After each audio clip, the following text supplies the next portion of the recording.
Hello mga friendship! For this video, gagawa naman tayo ng buko fruit salad. Gagamit tayo dito ng creme densada, kaong na green, kaong na red, nata de coco, all-purpose cream, at syempre gagamit din tayo dito ng condensed milk. Sa isang kaserola, pagsasama-samahin na natin lahat ng ingredients. Una na itong buko. Buko na hindi masyadong malambot pero okay lang yan kasi masarap talaga ang buko. 6 na pirasong buko nga pala yan. Hindi kasi siya masyadong malambot, mahirap kayo din kaya merong brown kayong nakikita. Sunod naman ay ilagay natin itong fruit cocktail. 1 kalahating lata nga pala ang nilagay ko dyan ng fruit cocktail kaso hindi ko maalala kung ilang grams yung per lata. Sunod, ilagay na natin itong kaong na green, tapos yung kaong na red, saka yung nata. Linrain ko na ho lahat ng sabaw niyan bago ilagay dito sa kaserola. Isunod naman natin ilagay dito ang all-purpose cream. 2 piraso nga pala ito ng all-purpose cream. Sunod naman ilagay ang creme densada. Tapos ay ilagay na din ang condensed milk. Yan ang ating magiging sweetener.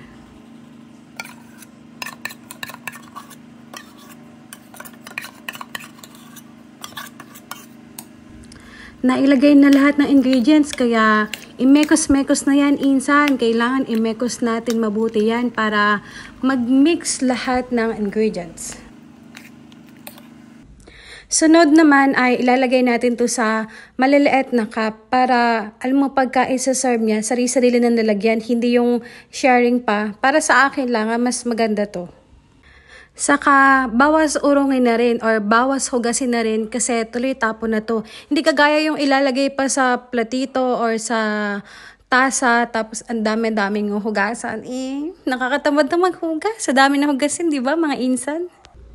Pero kung ang trip nyo naman maghugas ng mga pinggan, edi ilagay nyo yan sa may malaking container. Tapos pagkakain kayo, kukuha na lang, ilalagay sa tasa or sa platito. Kung saan ba kayo masaya, dun tayo. Nga pala mga friendship, yung maingay na yan, electric fan, parang helicopter. Tanghali kasi namin to ginawa ng kapatid ko, kaya mainit talaga, gumamit kami ng electric fan. Madami nga pala kami nagawa pero hindi ko na nabilang. Feeling ko mga 40 cups. Tapos meron pang 2 malaking yung microwavable na container kasi yung isa doon ipapadala sa granny ko tapos yung isa para dun sa may mga kasama ni mami.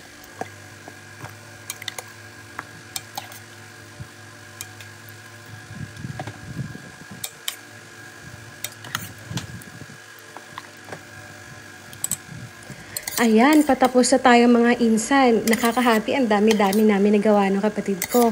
Nga pala, sa paglalagay nito sa may ref, ang gusto namin sa may chiller lang, yung hindi siya magiging yellow. Yun yung masarap para sa amin.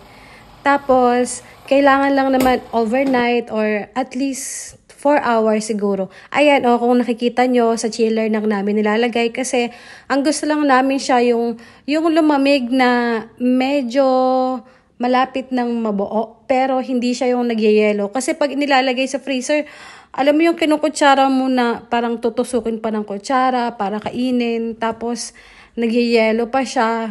Ang tagal-tagal bago mo siya makain. Ito, sakto lang para sa amin yung ilagay sa chiller.